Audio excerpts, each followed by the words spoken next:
Greetings, everyone, and welcome to the Produce Buzzers podcast. We are so happy you have joined us today, and I think you will be too after the show is over, because you will learn a lot about fresh fruits and vegetables, how to select and store them, how to prepare and cook them, and surprising facts about their history and origin. We hope it inspires you to eat more fresh fruits and vegetables, not only for your health, but also for your delight and pleasure as you explore their amazing world of taste and delicious flavors. Eating more of them will transform your life in so many positive ways.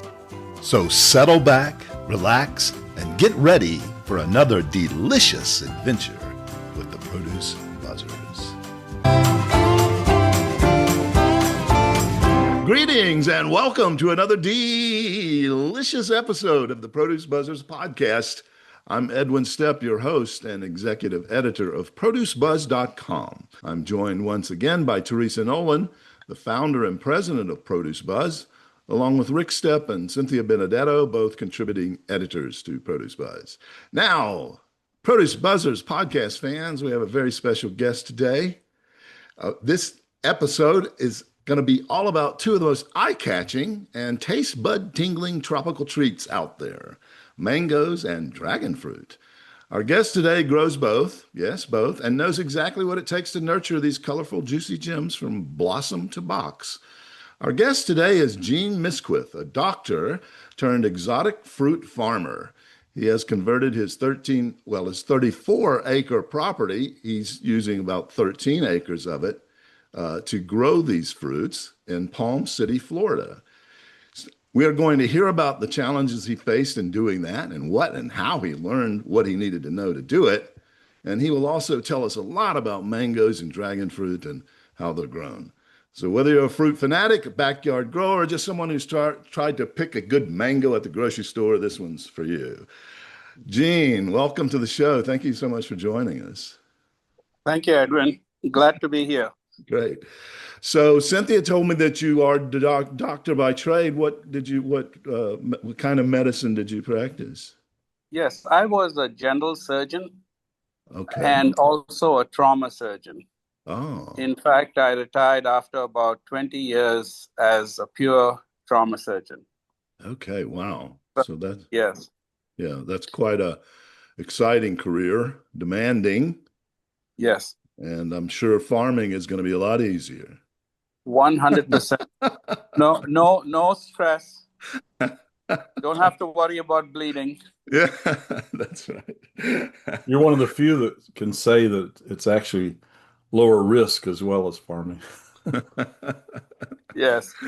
Yeah, a lot of the farmers, we try to highlight the challenges that farmers face, growing fruits and vegetables, and they're at the mercy of Mother Nature. So it is a big risk takers to try to grow it and get it to the markets in good shape. So we're glad you're with us.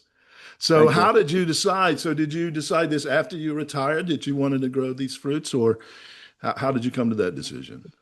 Well, initially, I wanted a large plot of land. I love music. I love arena sound. Big speakers, when you walk into a huge arena and you get that bass from those big speakers. That was my original intent. And so I said, let's get this property. And I was blessed to get it at a good price. And I said, let's put some speakers in the middle and, jam. So after some time, I realized, well, listen, I got to do something with this land, leave something for my kids. And then the concept of farming just came to me because, what else do you do with land? Right. And coming from India, we love mangoes. Oh, yeah. It's the national fruit. It's a natural. And in this particular area, with the humidity and the water table, there are not many fruits that will grow here. So that's the first advice to people. Find out what grows in your area the best. And I had a very good consultant that told me that mangoes grow here. Lychees also grow here. Oh, wow. Lychees, yeah. And also dragon fruit. Initially, I was considering lychees. And then a very wise gentleman told me The problem with lychees are they're more expensive to buy as plants. You need to get them a certain size. They are fickle. Sometimes they don't produce every year. Um, so when he said that, I'm like, whoa, whoa, whoa, let's stop. And then, as an Indian and a mango, I asked my consultant. He said, absolutely, mangoes would grow there, but not all types. So that was huge in the beginning to actually tell to be told that try these types of mangoes because this has less black spot, this has less, anthracnose. So I ended up planting 6 varieties of mangoes. Oh, yeah. Yeah. What are those varieties? Are they some of the Uh, commercial varieties, or are they some more? Not really. They are well known in South Florida, and they are fresh mangoes. I have to say that the mangoes that come from places, especially in the southern hemisphere, they come here during our winter months, and they Right. have to be treated, from what I'm told, with some amount of boiling to preserve them. So they have a definitely a different, less of a taste than fresh mangoes that really don't last more on a shelf than 2 to 3 days. Oh, wow. And yes, so in South Florida, the varieties we have, I planted 2 Thai varieties, Thai and from Thailand. Thai, Yeah. yes, and they're very popular here. They're extremely sweet. One is called Nam Dak Mai, and the other one is called Maha Chinook. Both of these, no fiber, grow prolifically in this climate here. And then I planted a mango called Carry. Carry is loved by all the Indians in this area, the expats. And Yeah. there's also a mango called Super Julie that is quite similar. Oh, Yes. these are And all then, varieties I've never heard of. We know yes, yes. Tommy Atkins and Yes, of course. those. And then a couple more. One is Pickering, Pickering. I've heard and of that. Pickering, yes. And the last one is Valencia Pride. It's a mango that's unique because it's always sweet, even when it's raw. In Oh, really? India, yeah, in India they have a mango which they sell on the road. See, mango, is very sour initially, most of Right. them. But this one they sell on the road because even before it's fully ripe, you cut it up and put some chili pepper and salt and eat it on the street like a snack. Yeah. So that's the Valencia Pride. So Yeah. I planted 6 types of mangoes, and the Nam Dak Mai was the most because we have a tree at home for 30 years, and it's been amazing, and people love it. So I said, let me go with what I know works. So I planted 150 of those, Hmm. and then 25 each of these others. But the only thing I did different in my farm is remember when I said about the lychees, Yeah. you're supposed to plant them 40 feet apart. Oh, So I didn't change it. I had irrigation set up at 40 feet, and then when I changed to mangoes, I still put it at 40 feet. So it's not an overcrowded farm. hmm. So there's some aesthetic principles too. And I don't like to trim my trees. I like one day to get a huge canopy in this whole area, Yeah. make it like Costa Rica, where I love that, that the Right. rainforest type. Yeah, Yes. it's beautiful. And how high do your mango tree? I guess different varieties get different heights, but how high will Yeah. yours? Yeah. They are usually grafted, and some of them are dwarf. I would say 20 to 30 feet, Yeah. So which you is not can, ideal, for picking, but right. at the same time, I was blessed to have this as a second kind of job, you know what I mean? Yeah. I mean, if this was my first job, trust me, I'd be trimming and climbing the trees and doing all this. But at this point, it should be enjoyable. Yeah. Are you doing this all yourself or do you have help? I do. No, I do it all myself. Wow. Mechanization is amazing, and Oh, really, okay. John Deere runs. I So, I have a John Deere mower, yeah. 5 foot, and between that and my little four-wheel gator that I use for spraying and fertilizing, it's amazing what you can do, Yeah. with the good equipment. Right. And you're already harvesting mangoes, even now, Yes. right? Because you told me, I think, when we Yes. first talked, that you had to harvest some recently. What is your Yes. season for these various the varieties come in at different times, I suppose, but Yes. Yes. The Namdocs that I was talking to you about came first, and we've harvested most of them. We've already sent a bunch down south to a wholesaler. Uh, we we got into the packing thing, but I have to tell you that that's probably not for us, and I'll tell you why. We said let's for the long term, get a wholesale person. We got certification by Primus, by the way. Primus is a company that certifies you for supermarkets and oh, even for export and everything. So we got right. Primus certified, which was huge. Yeah, that is. And then we got in a wholesaler, and then my wife and me packed I don't know how many hundreds little boxes of mangoes, put the labels on. At the end of the day, when that first pallet went, we looked at each other and said, "That's it." So, so we had a sudden change of heart. So it was an experience. I had to try it, Right. and then so what we are telling people who want to buy mangoes, we will pick them, which is really not a hard thing to do, Hmm. and we'll store them. So I have a cooler. So we'll store them. You guys come and pick it up, So I was lucky this year to have this wholesaler down in Miami, and also two other gentlemen who are in the business that came and picked up mangoes, and we're still in the process of that, which is very nice. It goes with my new plan of, having the best product and people come and pick it up.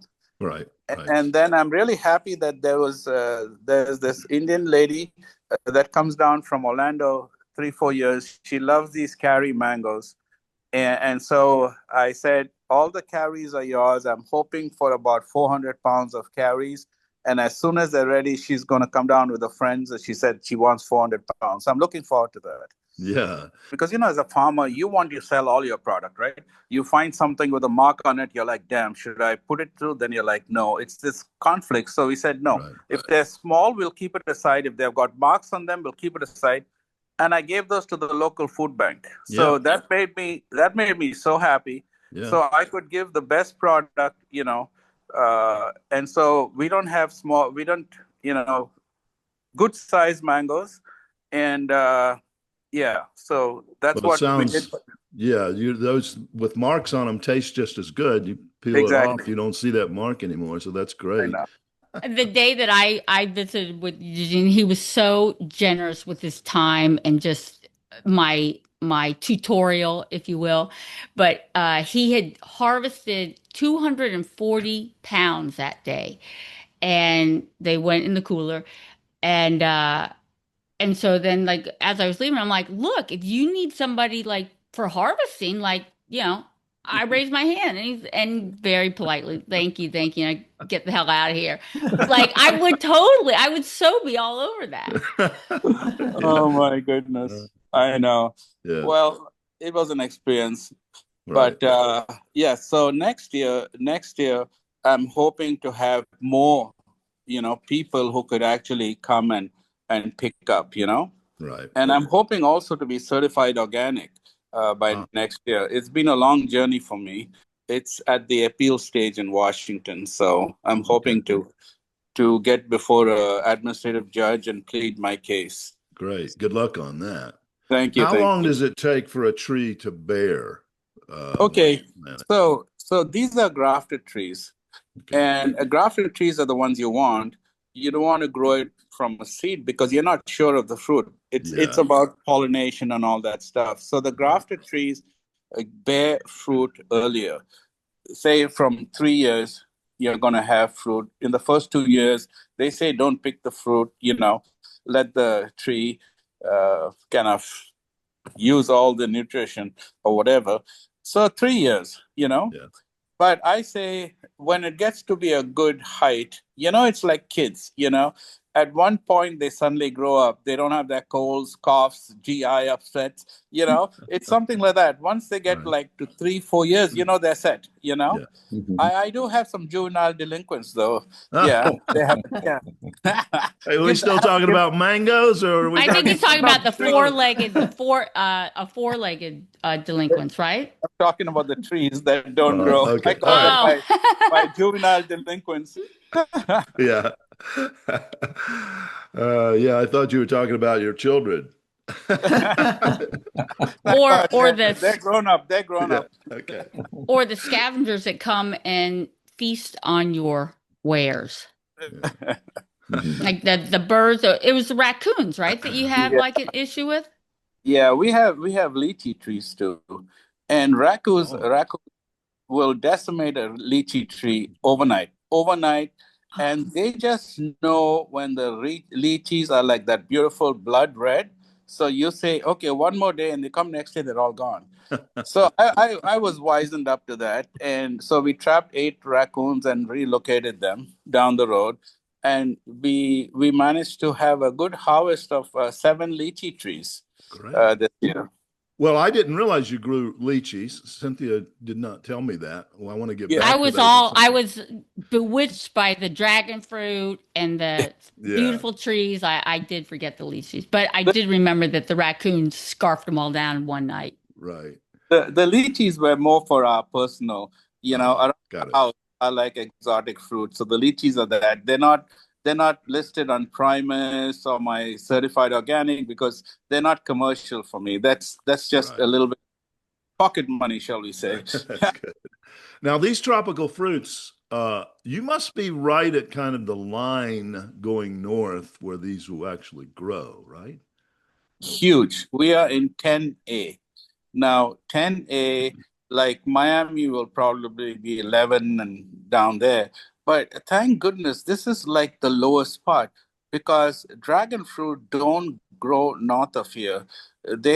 You can't have weather less than 42 degrees for dragon fruit and also mangoes pretty much, but especially dragon fruit. And every year at the end of January, I'm like, crossing my fingers because that's when the cold weather comes and you have something in the 30s. You're like, wow. And we've been wiped out. When the mango trees were probably 3 years old. One time we had a freeze. So yeah, but last few years, I love this global warming actually. Good for the as far mangoes and the farm is, tropicals. as far as the farm is concerned. That's funny. But you're not harvesting dragon fruit yet, right? Cynthia told Not me you were. Dragon fruit was a huge investment of time because they grow upright on posts, Yes. and that whole dragon plant will climb up the post and then spread, form other shoots up there, and form like a canopy. Oh, That could be at least 100, 200 pounds. So you need something really strong to hold it up. got it. And the rest of the world uses concrete, handmade concrete, and that's what I did. Oh. So I got myself a concrete mixer, made myself some concrete molds, and I would make 2 concrete posts a day, 7 feet, 7 feet by like two, like a square, Right. but 7 feet 7 feet length. high. High, And, yes. yeah. And then they kind of trellis up that, or they. Yes. So we put in 150 posts into the ground, and I have about maybe 75 planted with dragon fruit. Okay. But I've been so busy with the mangoes, haven't been able to give them a little attention. They've been in the ground for a year and a half. They take 2 years at least to start blooming. Last year we had a few fruit, which was great. But I'm hoping now to really get on them. The mango trees are looking great this year. That's my next project, to fertilize them and get them up to par. Right. Wow, that's fantastic. It's funny, Edwin. I was saying 3 inches because 2 inches was too. I was trying to describe to Edwin the cement poles that you made, not. Yes. Yeah, it's square. It's basically a square post. It should have been 4 by 4 inches by 7 feet, but by the time you make it, it gets like 3 by, Yeah. and then inside there's a rebar, so you have to put a rebar. Right. Yeah, And then rebar, and then you put it, how far down in the ground do you put it? A 2 couple of feet. feet? 2 feet, yeah. Yeah. So you got to get a auger to dig these holes. It keeps you fit. Keeps you fit. But talking about small farmers, this is very interesting. So you have to do things the right way, because trust me, I tried every which way but loose. What can I use to keep these things up? T-posts, you know, just PVC pipes. I had to do concrete in the end. And Really? to buy it commercially, they will make it for you, but it costs money. For those 150 posts that I made, it would have cost about $18,000, because Wow. each post costs about $80 delivered. Mm, So I made all mine for $3,000. yeah. So sometimes as a small farmer, you just have to, Yep. do it, because otherwise it's crazy. Yeah. Our dad You was got a to do it like farmer. the third world. Yeah. You got to work like in Vietnam. Resourceful. That's the word for farmers. Yes, Our dad absolutely. was a farmer, and boy, was he Yeah. resourceful. He was always trying to make something. So he didn't, Yeah, sometimes he had to make something that nobody had ever thought of before. He was you're doing right. that kind of thing. So we know what you're going through in that sense. And that's great. It's And him rewarding being though, isn't it? a trauma surgeon, he knows how to put things back together. So Yeah. Oh, well, so dragon fruit, what varieties are you planting there? Is it the yellow, Yeah, the red? I have right now the white Okay. variety. So So they're red or pink on the outside, but white on the yeah, inside. exactly. They're red Yeah. and white on the outside. The yellow dragon fruit is very hard to grow, from what I've heard. It grows in Ecuador. Okay. Uh, Gets quite a good price because of that. But It's the out here, sweetest. yes, exactly. Yeah. So out here, it would be the red and the white on the inside. Okay. I had a very, very nice gentleman down in near Miami who actually gave me these cuttings for free. Oh, So yeah, a lot of times farmers are just very, very nice people. yeah. So yeah, so that's what I have. The ones that he gave me, I planted, and like I said, I need to, being organic, it's very restrictive as far as fertilizers. You Yeah. follow me? Yep. So everything is scrutinized, and so I hardly use any substances, Mm. But with these dragon fruit, I said I got to do something more. So I did some research. I found 2 organic fertilizers that I've ordered. So I'm hoping with that, by the end of the year, this good rainy season, we'll have some dragon fruit. Great. So the end of this year. Yeah, I believe we may have, but not commercial. Yeah. It has to form a canopy. When you see a dragon fruit canopy, it's just beautiful. You see these 2 stalks or 4 stalks going up on each side, and a beautiful canopy. So yeah. Yeah. And the That dragon fruit, when do they bear? Is it the wintertime here? Or, yes, it's later on. It's the same summer months. It's the same okay. summer months. Last year Oh, we had okay. a few around maybe August, September, Right. I thought But maybe it might mirror the citrus. Citrus in Florida yes, yes. is from Oh, basically November yeah. to May, maybe, but it's not that. No, it's not that. I know they're dormant in winter. Okay, got it. Yeah, And when I've seen the plant, it looks like it could be in the cactus family. Are they a cactus? it is.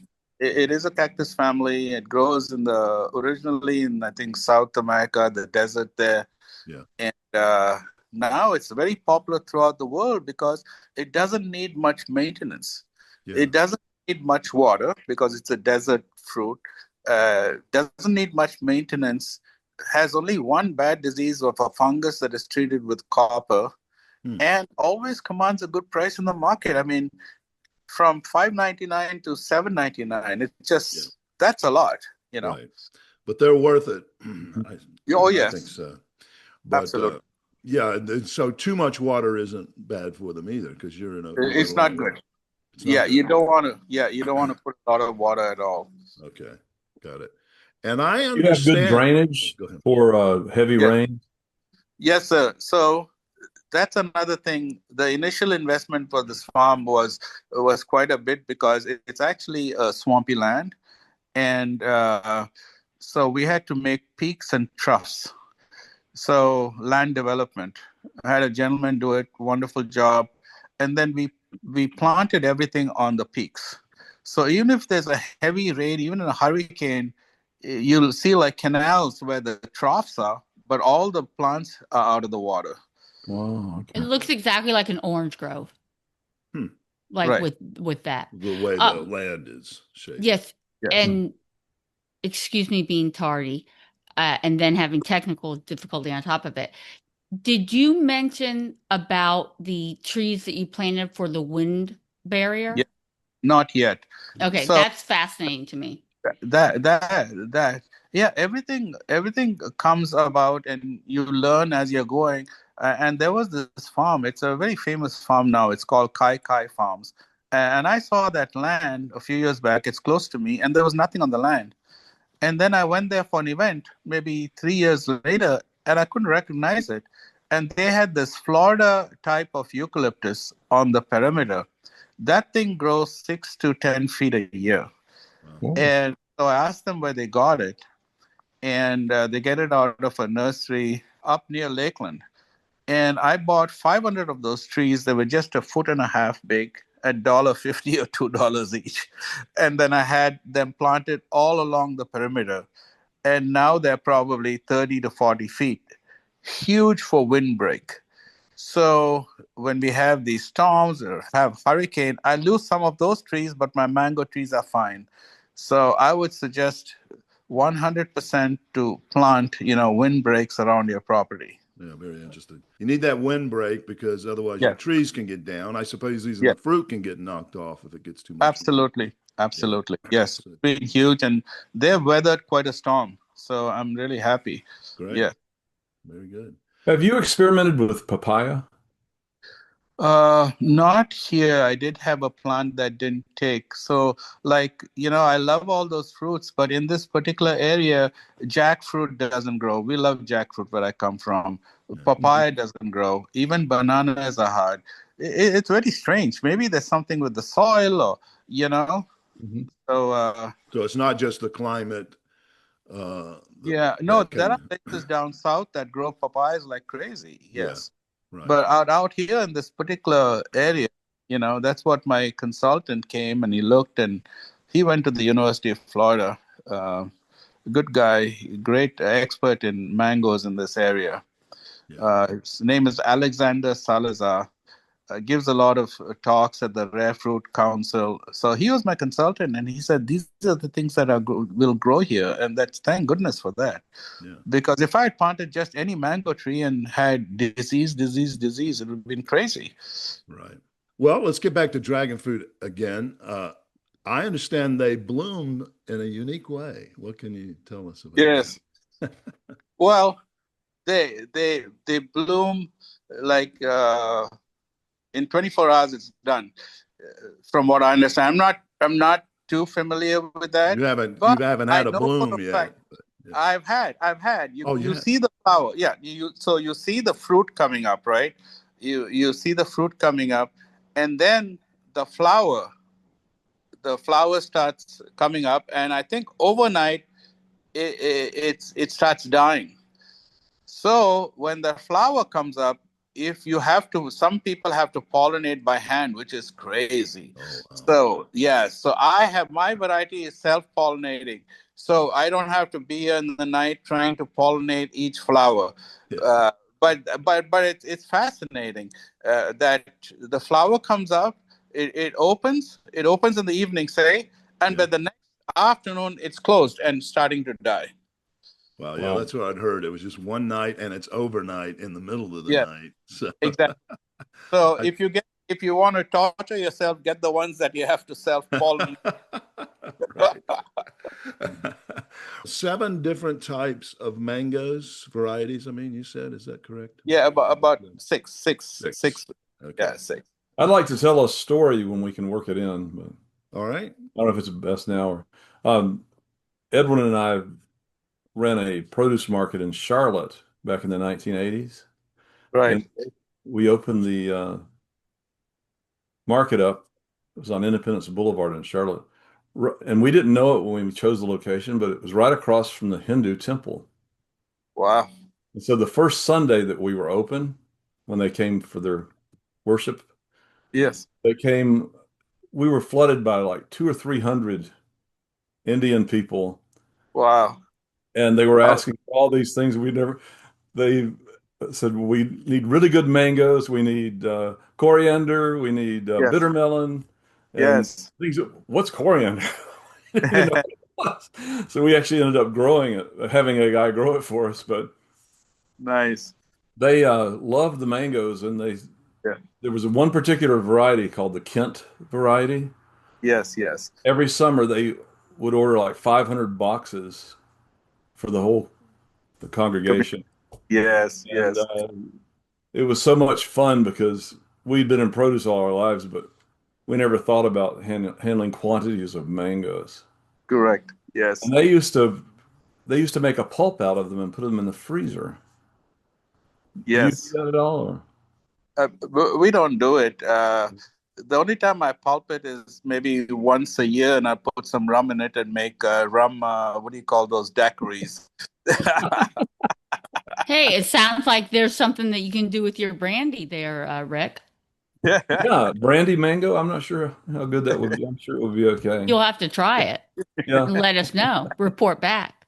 It's a very refreshing mango drink. There's also a huge refreshing mango drink which I discovered recently. It's made with raw mangoes, so you just have to, you kind of juice them a bit, like in a blender, and then strain it and add a little salt, a little chili, a little sugar, and it becomes a refreshing drink. Believe it or not. Wow. Yeah, Yeah. that sounds like it. Have you heard of there's a variety that grows just off the coast or along the coast of Colombia, the country Colombia, and they call them sugar mangoes, and they have no pit, and they're really small, about the size of maybe a peach. Have you heard about these? Yes, I have heard a couple of varieties with a very, very small pit. Yeah. Yes. Yeah. There's another one which is sought after, much more expensive. I think it's in Japan where it goes for like $100 and $200 a mango, one of these, Yeah. fancy mangoes. Right. Yeah. I'm trying to grow that out here. Yeah, that's a good idea. Yeah, the Japanese love their exotic, Yeah. expensive fruits. I mean, Yeah. there's some of the things they're growing are just amazing, and the cost of them, but they love them. So, yeah. Well, what else can you tell us about your mangoes? Most of our listeners are not growing mangoes; they just buy them in the store. What would you tell them about how to choose one or store them or ripen them? So if you go to any grocery store, unless it's a fresh market, the mangoes there are not from South Florida. To the best of my knowledge, Oh, they come from other countries. Yeah. They have to go through some kind of process where they are boiled for a certain amount of time to kill the bacteria, sterilize the skin, and they have a huge shelf life. So they don't have much taste. Yeah, they taste like a mango, but they're not exotic. And that's why you'll see them every time you go, you'll see them in the boxes there, and they don't get spoiled. It's as far as fresh mangoes, absolutely they should have some color on them. They shouldn't be totally soft. That means they're too ripe. The skin should just have a little give to it, and color. Mm, So as a rule. right. and Yeah. are they like bananas insofar as when you harvest them to when you eat them, say it's a week later, are they sweeter? Do they have starch in them that convert to sugar? Yes, as they get riper, they get sweeter. There's no question about that. But it's a fine line as far as, once you reach that stage, then you should eat it. The skin starts getting a little black spots and stuff like that. So, yes, absolutely. Nothing like a perfectly ripe mango. And Right. can you put them in the refrigerator to stave Yes, off ripening? yes, absolutely. Absolutely. We keep our mangoes at 50 degrees. That's what the recommended temperature is once we pick them until we have a buyer. Mm. Mhm. But you can put them in the refrigerator same way, and then bring them out to room temperature, and within 1 to 2, 3 days, they'll ripen. But you wouldn't want to refrigerate them before they're ripe. Is that correct? No, you want to pick the fruit at the right time, meaning as soon as 1 to 2 fruits on a tree start getting ripened, then they're ready. It seems like the tree knows. It'll tell you 1 or 2 fruits get ripened, couple of them drop. So at that time, when you pick them, they're not fully ripe. If you don't sell them at that time, you can store them at 50 degrees, and then so they've just started the ripening process when you store them. Right. And so when you ship them, there's a few days for them to get ripened and to the public. Because pick them all too ripe, by the time they reach the public, they're too mushy. Right. Now, how do you cut a mango? What's your favorite way? I've seen several different methods. I know. I think the best way is to just go around the equator, cut it, and then squeeze both sides. And one side you have like an ice cream cone coming up. Yeah. The other side you use a spoon. And with the ice cream cone, you eat it and then pull that out and eat the other side with the spoon. All right. And when I did not go with the equator, I went the other way, fighting with the seed. Yeah. And if you does the seed come off easier if you cut around the equator like you're talking about? Because I don't typically do that. I usually cut them lengthwise, Yeah. Yeah, you could do it that way too. But but if you want to give someone a little treat, that it comes out like a little cup, on one side it'll come out like a cup. Once you squeeze it, you twist it off. Right. And the other side, of course, you're going to have that seed coming out. Then you got to get it a little down and dirty and eat it off and and hold it with your teeth and twist the other side off it. Oh. One side is for the nice person you're serving with a spoon. The other side is pretty rustic. Well, you're gonna get messy. Wait, I don't really understand. Could you show us here on Zoom what that looks like? Let's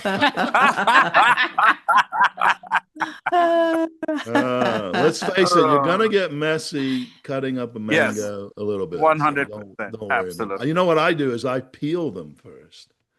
Yes. I peel it because I find that saves the most fruit. If you could get a really sharp vegetable peeler and you just peel it just as thin as you can, you're not wasting any fruit. The other methods, typically, I don't want to waste any of that. What do you use, a potato peeler for that, or a vegetable peeler? Same thing. It's a little, the device. You can just an apple peeler, like an apple peeler. Yeah, that works pretty well. But it's very different. You got to be very careful slicing it once you get that peel off, because it's slippery and you can. You got to watch yourself if you don't. Not really. Now, the other thing with peeling is you get the taste of the skin. In fact, there are some mangoes that have a very sweet skin. That is like one of the mangoes we have is Valencia Pride. This is something that you can eat as a salad. Oh. And this is the one that in India they cut up and put a little chili pepper and salt as a snack. And that skin is part of the whole thing. So you fantastic. Can eat it. You can eat it, absolutely. Oh wow! You eat those type, and most of the mangoes, the skin can be eaten. If when you were a kid and you got one mango a week, you ate everything except the seed. I'll have to try that, because I love the skin of most other fruits and vegetables. But it has to be a certain variety, correct? Yeah. Sometimes the skin is a little bitter. So no. It all depends on the variety. Yeah. Now this mango called Alfonso. I'm sorry? I doubt that a commercial Tommy Atkins would be very good to eat the skin. Yeah, I'm not sure. But I'll tell you, there's a mango called Alfonso. Alfonso was a king of Portugal or someone, something like that. And he came to Goa, or he gave his name to a mango from Goa, which is in India, Alfonso, and that's the most popular mango in India. It's aromatic, it's beautiful, and that skin is fantastic. If you get a hold of that. Yeah, Can we get those here? And can we get those in America? Yes. Yes. They grow in South Florida now. Alfonsos, yes. So when you eat the skin, Yes. could there be when you explained to me the sap is what is irritating to the skin? Is that a factor in No. consuming The the skin? sap. No, the sap only comes out from the top when you pull it from the stalk. You know, and so you can just cut that part out. You know, if it has any sap on it. Yes. That makes sense. Yes. Yeah, I read somewhere that mangoes, maybe not all mangoes, but certain varieties of mangoes are in the same family as poison ivy. Oh wow. I don't know if that's Wow. true or not. I think that was probably on Wikipedia. You can't believe everything that's there. Yeah. Yeah, I need a Wow. bibliography on that, please.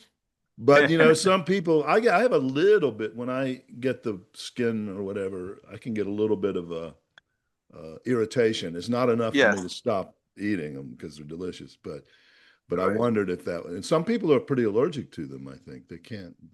They Right. They do kind of can leave marks on the skin like almost like a chemical burn. yeah, So it usually doesn't affect anyone because the only people who may be affected is kids if they get it on their faces and it leads to right. discoloration or something like that. No, But really, never been an issue. no, Uh, good. yeah, of Not a significance. major issue. Not a And I major. also read that mangoes, they're not the most commercially, they're not the most eaten fruit. I think bananas are, but Right. mangoes are the most consumed fruit in the world. Uh, when you consider that not everything is tracked in a commercial marketing system. Of course. Yes. Correct. It's the Exactly. hand eaten. Isn't that the way it's differentiated? Yes. It's the number one hand eaten fruit. I was just the number one consumed, doesn't mean So handy. many people have wild mangoes. They can just walk out their back door and just pick one wild, correct? Yes. Mhm. I saw a tree Yeah, like that he in has a Costa bunch of Rica. them. Yeah, he has a bunch of them on his land that he can just Uh-huh. go out there and pluck off. I know I was in Hawaii once and I was walking out in it was like a jungle, you know. I was walking around, I started smelling this familiar smell. I couldn't figure out what it was. And then the ground goes on the ground. They were just growing wild and just dropping. They had black spots all over them. So those were growing wild in Hawaii. And I'm sure in Yes. India that you have some growing wild as the well. smell was familiar to him because he remembered all the mangoes that rotted on us at that fruit stand, and it smelled just like. Right. What is, you've given us some of your favorite mango beverages, but Yes. other than eating them just plain, is there some other preparation that you think is great from mangoes? Absolutely. Now, with green mangoes, in India, places like Guyana, they cut them up and put them in fish curry. It's very, very traditional. So, fish curry needs some sourness. And sometimes instead of tamarind, they use cut up green mangoes. Hmm. Mhm. That's And one thing. yeah. The second thing in India with ripe mangoes, which are just a little bit too ripe to eat, they make that into a curry too. Oh. Oh. Cool. Mango pickle is huge. Mango pickle is probably the number one next to lime pickle in the world. Indians eat it all the time. So it's chopped up mangoes, green mangoes, with pickling spices and salt and some vinegar, and you get it in bottles as pickles. Wow, So that sounds mango good. pickle is huge. So nothing goes to waste. Green Yeah. mangoes go into pickles, into juices, and ripe mangoes are pulped, so you can get Alfonso pulp here in this country. You get mango juice, very, very popular in India. So it's great as far as a fruit. Although I think coconut is the king. It beats every fruit as far as giving life, I believe. I Oh, wish I could. I wish I could plant coconuts. I really wanted to plant coconuts because coconuts are amazing. You yeah. know. Nutritionally, you're talking about now, and Yeah, it so came up just now. So I just wanted to say one of my ideas was to we have a lot of coconuts in South Florida that go to waste. People mm, don't know about coconuts, and if we could just put them on a container ship and send them to Haiti, It seems far-fetched, but I actually looked into this. Like our complex has probably, I don't know, maybe 2,000 coconuts that get cut and thrown into landfills. If that could go down to Haiti, I thought about Haiti because it's a poor country. So the coconut not only gives you the coconut water when it's tender, it gives you the coconut flesh. The shell of it can be made into utensils. The husk can be made into rope, can be used for fire. So, I That's just had to interesting. throw that in. Yeah. Just had to throw that in. No, that's our theme is tropical fruits today, I think. Yes, So that fits. yes. And But that's that's really such a interesting. great idea. That's just so humanitarian, giving to food banks. Yeah. That is an outstanding idea. Yeah. Does I read, anyone know why coconuts float? They do. right. Coconuts float. Do you know why though? Oh, do you know why they float? Uh-huh. Not They're really. No. less dense than the water. That's what They float because they propagate that way. oh, They grow on beaches or whatever on an island, and they drop onto the beach, and then the ocean comes up and washes them out to sea. And they'll actually travel for several thousand miles and wash up on another beach somewhere Oh, else. wow. Yeah. It, it's like a survival. It's like a seed in the wind. yeah. Yes. They use the ocean instead of the wind. Now you're a doctor and you've done all kinds of operations, surgeries. I Yes. read that in World War II in the South Pacific, when they were running short on IV fluids for the soldiers to treat them, they used coconut water as an IV. Have you heard that? Is that true? Would that be Yes, possible? 100% true. And it's got the same pH as human blood. Wow. Oh, Yes. wow. Really? Yes. Same pH. Yeah. Wow. That's why they could So, use it. Right. so if you And they use that in your practice because you couldn't find anything else, would you they be being sued? didn't have any attorneys in World War II.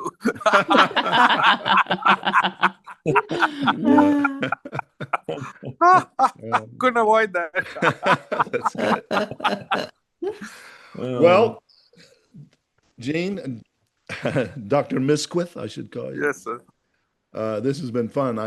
We've probably taken too much of your time, but really have enjoyed having you here. If there's anything else you wanted to bring and let us know, uh, tell us now. All I can say is where there's a will, you could do it. Yeah, that's And especially during COVID, I learned so much because I had to sit at home. And YouTube is a fantastic resource. yeah, Every day I'm learning new stuff, and there's so much information out there, right. you know. And Yeah, yeah. it's very inspiring that you had this long, successful career, and then you decided you're going to learn something and do something new. And we didn't talk as much as I wanted to about those challenges, but we got a lot of it, and I think that's a really inspiring story. So there's one thing that Cynthia didn't tell you, and I didn't tell you Yes. about when you come on the Produce Buzzers podcast. We have a ritual that we Yes. Sorry. go through. Sorry. I'm apologizing in advance. And No this ritual, problem. we make our guests go through this ritual, and it's painful, Gene. No I'm worries, sorry. sir. I'm sorry to No tell you. worries. Here's the deal. Teresa loves puns, Mhm. Yes. and she brings a pun to every episode to punish our guests with. I love it. I The love it. problem is, these puns are really bad. That's why it's painful. So, No worries, sir. I'm so ready. we're gonna do it with this. We call this segment "Home Grown." Uh, So we're gonna put you through it. Are you ready? Yes, sir. Okay, Teresa, what is our homegrown today? Well, this is a story that didn't make the Old Testament, but there were a couple of ants that wanted to get on Noah's Ark. So they saw a load of mangoes headed that way, and they hopped on, but pretty soon they had to get off. And do you know why? Okay, I forgot to tell you, but these puns are usually in the form of a question, and we try to guess the punny answer. So, Yes. okay. So these two ants wanted to be on Noah's Ark, so they got on. And there were A mangoes. load of mangoes. On a load of mangoes. Mm-hmm. Okay. Yeah. But soon they had to get off. Why? Rick, you have any ideas?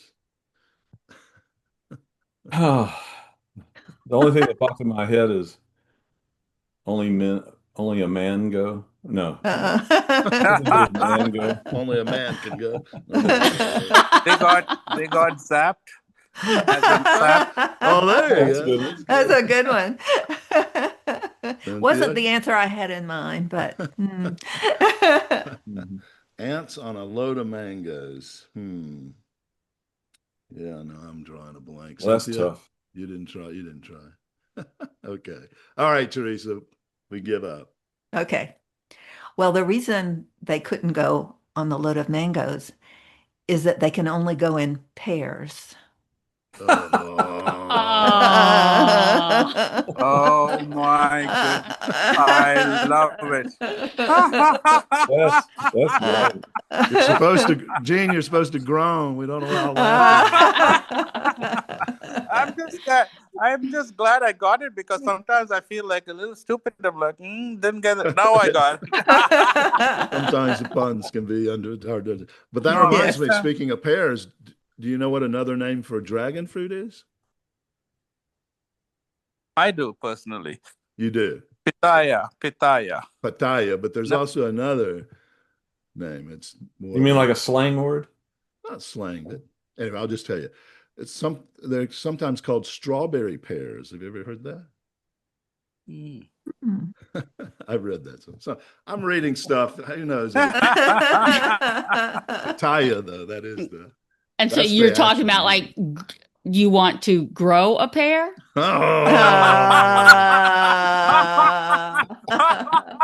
Oh boy. Oh, my we goodness. usually have to edit Cynthia out. But anyway, we'll do that. Oh, that's funny. Well, I love it. thank you so much for joining All us. This has right, been a sir. lot of fun and very educational. All right. Well, thanks again. We wish Okay, you you're all the welcome, guys. success. When Thank your you so dragon much. fruits start bearing, let's get you on again. Absolutely, sir. Thank you so much. Take care. That's wonderful. Love talking to Bye. you. Thank Bye-bye. you. Bye-bye. Well, thank you, listeners, for tuning in to the Produce Buzzers podcast, brought to you by Produce Buzz, the gathering place for lovers of fresh fruits and veggies. We hope you were entertained a bit and educated a lot about fresh produce. Be sure to join us next time, and please tell your friends to do so as well. Like, share, and comment on our Produce Buzz Facebook page, and check out our website at www.producebuzz.com. There you will find articles about fresh fruits and veggies, how to select, store, and prepare them, as well as lots of interesting facts about all the wonderful bounty the earth provides for us. Until next time, be fruitful and don't forget to veg out.